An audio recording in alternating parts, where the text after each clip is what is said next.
going on, everybody? How you doing? Bart here again. This is the next incarnation of my Soloist rig. Right away you'll notice I'm using a different Godin. This is my Godin Multiac nylon string. Been trying to use that more. Get to play with my fingers. But what I wanted to talk to you today is about this new drum setup that I have. As you see, I have these two triggers here. This one I got programmed to a hi-hat. This is to a snare. And then I have a kick pedal over here. And basically what I did is I took apart this this really piece of shit electric drum set that I got for $10 on Facebook Marketplace, which is, you know, Facebook Marketplace is the best. In Canada we also have Kijiji, which I'm on pretty much every day looking for those hot deals. And this one was, yeah, $10 for the whole drum kit with like a seat and everything. But basically all I really wanted from it was the brain, because I was just going to hook up the kick pedal so I could have it just, you know,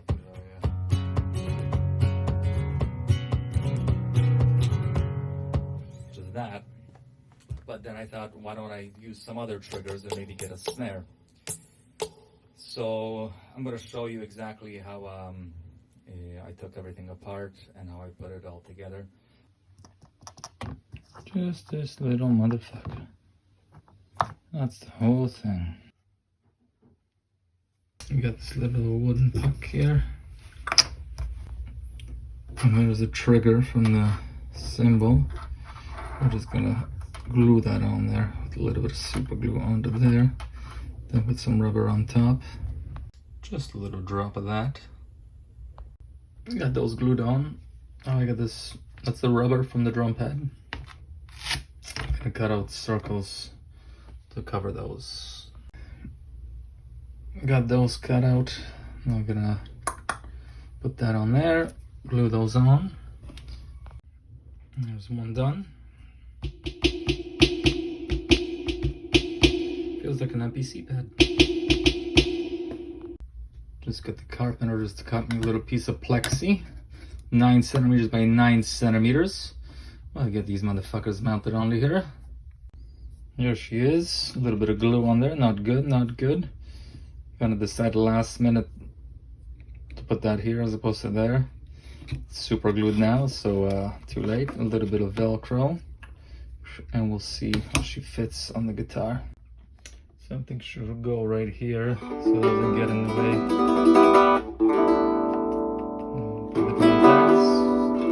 But we'll see, we might have to move it later. But this is a good starting point. I know it looks kind of ugly. Not so pretty. Maybe somebody with an engineering background or some design background could figure out how to make this a lot nicer. But this is what we got for now. Basically what you have, you know, you can program this to anything. I have some congas, right? Whatever the samples are inside this, I think it has like 150 or 120 or something samples inside this thing. That you set to congas, and on the foot pedal as well. You could just do like a simple conga pattern.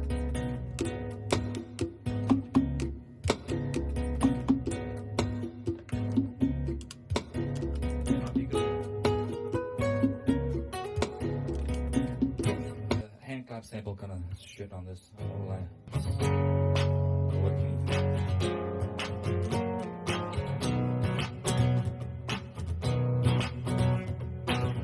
do? Little ditty. So as for the pedals, not too much has changed in the setup. Still got the looper here, except now I have it nicely labeled, because no matter how many times I do it, I always step on the wrong one. That selects the tracks, that turns the effects on and off. I even labeled it that the red cable goes in there and the black cable goes in there. I completely idiot-proofed it, because that's kind of how I am. And you get the looper, just like in the last video, and the reverb, I think that was the same. The POG, obviously, to get the bass. This acoustic enhancer, I found like using these together just works amazing. So I have this like the LR Bags session, and that gives you the, you know, use this as a preamp. You get the volume gain control, the saturate and compression, so there's some compression coming through there. But for this one, I also use it especially on the nylon string. If I do anything like strummy, like cowboy chordy, it sounds a lot better having this thing on. I'll show you that in a second. And then the Morning Glory I've been using for the distortion. It doesn't sound the best on a nylon string, well, as you would expect, but it's pretty damn good. It's the best distortion pedal that I found. I love this thing on electric, and I just got it and decided to use it. And there's the pedal for the for that Univox thing, the drum samples. And this thing, I really hardly use the harmony on this anymore. I really just yeah, it got more annoying as time went on, and now I mainly just use it so I have some control. So if I'm ever working with like a terrible sound guy that doesn't give me enough juice, I can give myself some more gain on my mic, and then I control my effects, which is great. So get to control your destiny. And this is the brain of that, the drum thing that I was telling you, the drum unit. It's the Univox DD402, $10 Facebook Marketplace, and then there was the snake coming out of it. So all the cables that I wasn't using for all the other ones, I just snipped, and then I just soldered all the other ones. And yeah, it has a little sort of mounting bracket. I just have to find a way to attach it to a mic stand or something like that, you know. So yeah, here's the other view. So you get your kick there, snares on the guitar, and so yeah. So this is I have some reverb on the guitar. Otherwise, it's going straight into a Electro voice monitor currently. But so alone, let's say I'll just play some cowboy chords.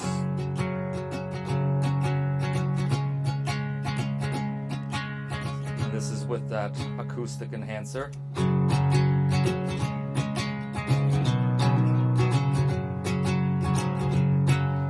See, so it sounds much fuller. It's compressing and it's scooping the sound a little bit.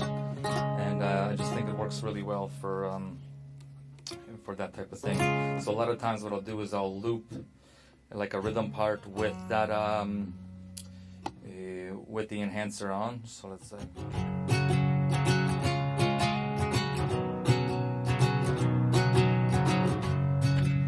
and then if I solo over top, I'll take it off, and that makes it kind of come out more.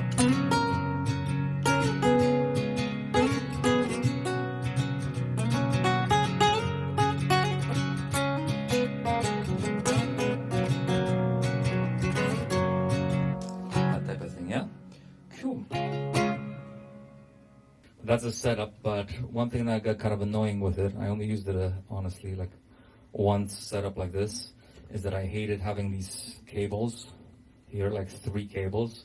It just felt like they were always getting tangled up and really annoyed. So I don't know what the solution is. So since then I've taken this plate off, because this is just velcroed onto the guitar, as you'll see in the thing. And I just put it up on like in an iPad stand. And I used it here because I found that generally I was just still only looping with it, so I didn't really need it that close to my guitar playing hand. Like, it would be cool if I make some arrangements where I can actually play it at the same time.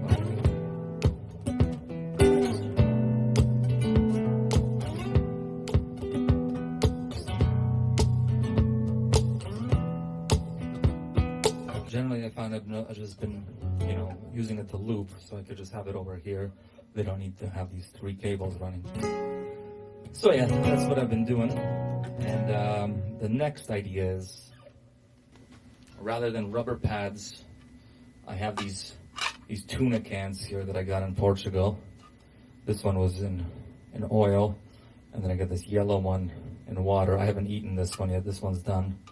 So I want to mount those triggers inside of the tuna can, and then maybe just mount these on like a mic stand somehow, and then I would have these triggers here just so it'll look cool, you know, rather than these pads. Like, this setup just kind of looks kind of ugly, but if I have them, you know, on tuna cans, I think it would look cool. People would ask some questions. What the hell are you doing with those damn tuna cans? They're like, well, they're my drums. So that's the next plan, you know. Motherfucker. So that's the next incarnation will be of this rig. We'll be using those tuna cans because I think I'm going to drop this setup with this. But if you have a way to make this prettier, then do let me know. I would love to hear your engineering ideas. Oh, and by the way, yeah, this is attached with Velcro, but you'll see in the other video. And one more message. Sometimes I get these messages from you guys that say like, I'm a purist. You don't need any of this stuff to play. You just need a guitar and a voice. And that's cool, you know, I respect that. But why the fuck would you watch a video called My Soloist One-Man Band Rig, and it has a bunch of pictures of gear on the front, and it's even listed in the description? Seems pretty freaking weird to me. Like, let's say I hated muffins with raisins. I wouldn't watch a video like, how to make muffins with raisins, and then watch the whole thing, and at the end go, oh, I fucking hate raisins, man. Well, then don't watch a video called Making Muffins with Raisins. Doesn't that make sense? Like, do you not know how to search for other videos? I'm sure you can do a search and write in purist guitar rigs, or just watch videos of Bob Dylan playing. You know, you don't need any of this stuff. But why would you watch a video called One Man Band? It just perplexes me to no end. Why would you watch a video where I explain all this shit about gear out of the goodness of my heart so you can watch, and then at the end comment that this is bullshit? Then don't watch the fucking video, alright? Thanks. For the rest of you, thank you so much for watching. Thank you for the kind comments, and I'm gonna keep the videos coming. Show you my Soloist rig, how it progresses and changes and morphs and reincarnates itself. So take care. All the best. Bye.